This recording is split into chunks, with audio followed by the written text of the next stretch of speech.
एक और अहम मामला, जिस तरह से हमने पंजाब काबीना की बात की है, खैबर पख्तूनख्वा की भी कल हमने देखा कि जो 15 रुकनी काबीना है वो बन चुकी है, लेकिन इस सारे मामले में वज़ीर आज़म से मुलाकात नहीं की। जब शहबाज शरीफ साहब वहाँ पर पहुँचे, अली अमीन गंडापुर साहब जो कि CM हैं KP के, उन्होंने मुलाकात नहीं की। एक तो ये रिफ्ट कब ख़त्म होगी विफाक और जो खैबर पख्तूनख्वा सूबे के इस वक्त मामला हम देख रहे हैं, ये कभी ख़त्म भी होगी या नहीं होगी, क्योंकि ये कहा गया था उनकी जानिब से, अली अमीन गंडापुर की जानिब से, जब वो CM का ओथ ले रहे थे तो उन्होंने कहा था कि ये हम सबके साथ मिलकर इस काम करने के लिए तैयार हैं। और दूसरा इसी से जुड़ा हुआ हमारा सवाल कि PTI का ये तीसरा दौर है खैबर पख्तूनख्वा में, इसकी एक तो वजह क्या है हैट्रिक की, और दूसरा ये कि जो तवक्कुआत है सूबे की वो क्या है इस बार। तो मैं आगाज़ करूँगी शाह साहब आपसे, किस तरह से देख रहे हैं?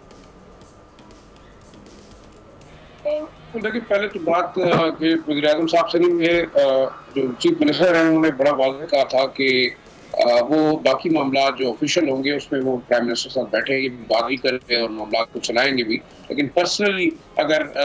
उनकी बात हो तो मेरे ख्याल में कोई ऐसा कॉर्डियल रिलेशनशिप नहीं रखेंगे। ऑफिशियली जाहिर बात है, ज़रूरत है, सुबह जो है वो तमाम चीज़ों के ऊपर वफाक के साथ बात करेगा, बजट के ऊपर करेगा, फाइनेंसिंग के ऊपर करेगा, जो हाइडल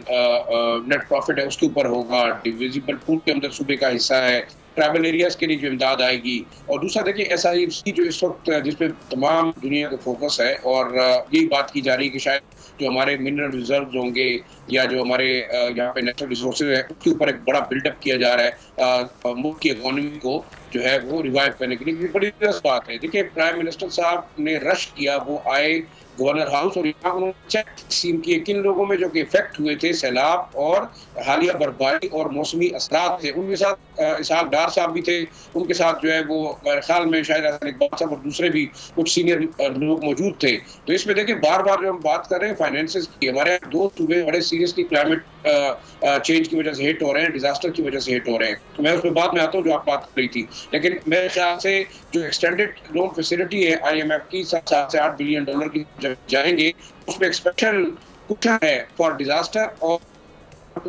जो हिट कंट्रीज है उनके लिए। तो मेरे ख्याल में फेडरल गवर्नमेंट इस कार्ड को भी यूटिलाइज करेगी, वो IMF से आइंदा जो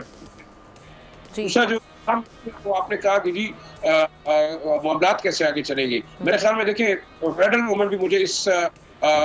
मूड में नजर नहीं आती कि वो सूबे को कोई फैसिलिटी देगी। वो भी ट्राई करेंगे, प्रेशराइज करें, इधर से ये लोग 45 और दूसरे इश्यूज के ऊपर सियासत करने की कोशिश करेंगे, और जो है वो फेडरल गवर्नमेंट रेवेन्यू और फाइनेंस सूबे को दे। ठीक है, सब्सक्राइब करें और बेल दबाएं ताकि कोई खबर रह न जाए।